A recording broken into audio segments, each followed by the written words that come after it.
Yan. Pauwi na ako. Di na ako bumalik doon sa dinaanan ko kaninang maputik. Dito na ako banda sa kabila kasi walang putik pero napagligiran ng mga damo. Ayan, mahabang damo.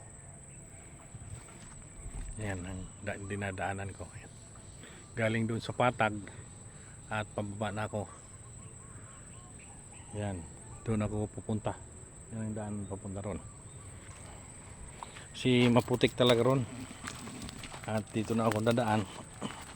Wala siyang putik. Yan.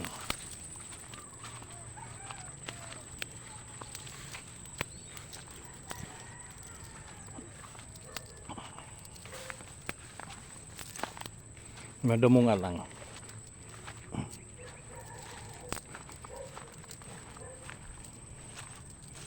Ayan. Pababa na tayo. Pahirapan nga lang kasi makitid ang daan. Mga bato-bato. Ayan. Ayan, nakalabas na tayo. Galing ako doon. Yun, sa mga damo na yan. Nagsusuot mula roon sa puno na yon. Sa likod niyan, daan ako dumaan papunta rito. At nandito na sa medyo malaking daanan. Kalsada din ito pero hindi pa tapos. Rough road. Medyo malawak na siya. Madamo nga lang sa bawat gilid.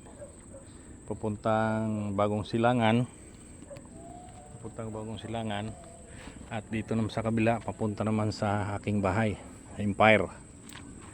Yan. Lakad na naman tayo. Pauwi. Dito sigurado wala ng putik.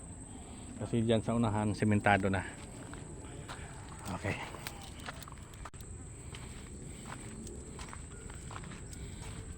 Yan.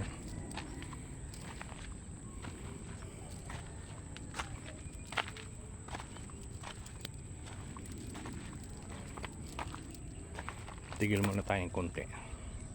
At titingnan natin yung paligid. Ayan o. Malalaking kahoy na tinatawag nilang bulak. Yan ang ginagatong ko dati. Nung nagagatong pa lang kami. Ayan, mga damo. Ayan. Parang gubat. Pero sa likod niyan, yan banda, mga bahay. Lugar ng phase 4. Sa amin naman phase 3. Yan. Yan, likod niyan yung mga kawayan. Mga bahay yan, maraming bahay dyan sa likod. Mataas nga lang siya. At ito, kalsada na, yun o, simento. Diyan tayo maglalakad. Pauwi na sa bahay.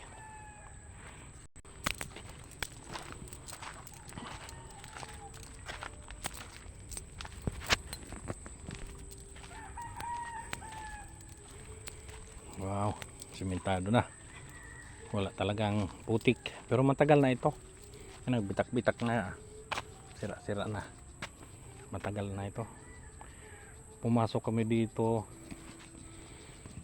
year 1989 kami dito. Si Sheila ay isang linggo pa lang, yung pangalawa ko, isang linggo pa lang mula nung siya ay ipinanganak. 1989 July, buwan ng July, ayan, buwan ng July nga. At anong taon na ngayon? 2025. Year 1989 pumasok kami rito sa Payatas at naninirahan. Hanggang ngayon ay umabot na kami ng 2025.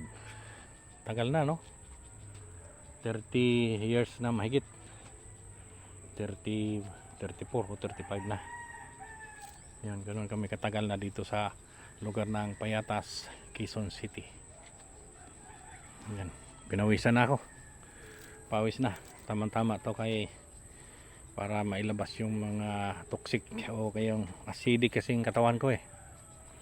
Kaya bagay lang. Ayan, yung lalakaran ko simentado, walang putik. Ayan, yung malalaking puno. Ayan,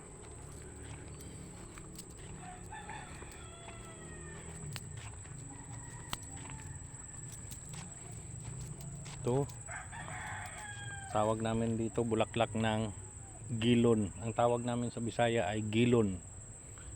Yung susunugin namin yung puno tapos ihampas, malakas ang puputok siya ng malakas. Ito naman bulaklak niya, ganda, parang balahibo ng pusa. Yan, dami rito. Kung tambo lang ito pwede nang gagawing kuanto, walis. Asa lang, parang balahibo ng pusa, mabilis lang to malaglag. Okay, lakad na tayo.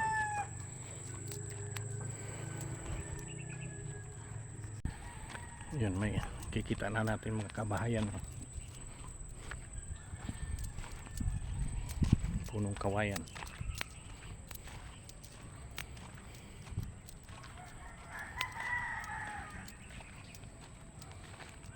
Daming basura. Kasi ang ginagawa ng mga tao, tinatapon dito yung mga basura. Ayun, kalat.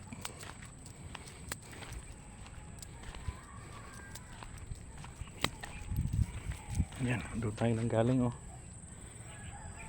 Yun, layo ang nilakad natin.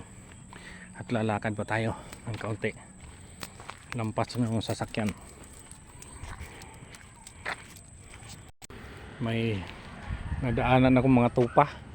Ayan, oh, tupa. Yun pa, yung mga tupa, marami yan. Nagtatago yung iba. Tupa na madungis. Hindi siya magandang balahibo kasi madungis. Ayan, oh, tupa. Kunting lakad lang, makarating na tayo. Ayan, pabalik na tayo. Yan, bababa.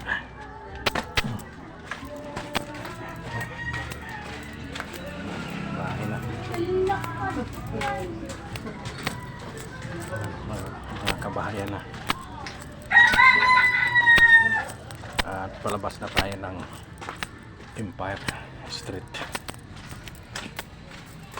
Ayan, Empire Street na. Okay.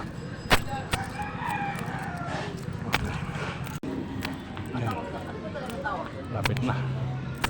Medyo hiningal ako, ah. Ayan, lapit ako sa bahay. Tibo Store, kasunod, pangatlo bahay ko na. Okay, pasok na tayo. Bahay na. Eksakto, nakauwi ko sa bahay 2:40 ng hapon. Ayan, nakahubad na nga ako kaya nainitan na rin, pawis. Ayan, thank you Lord, thank you for watching.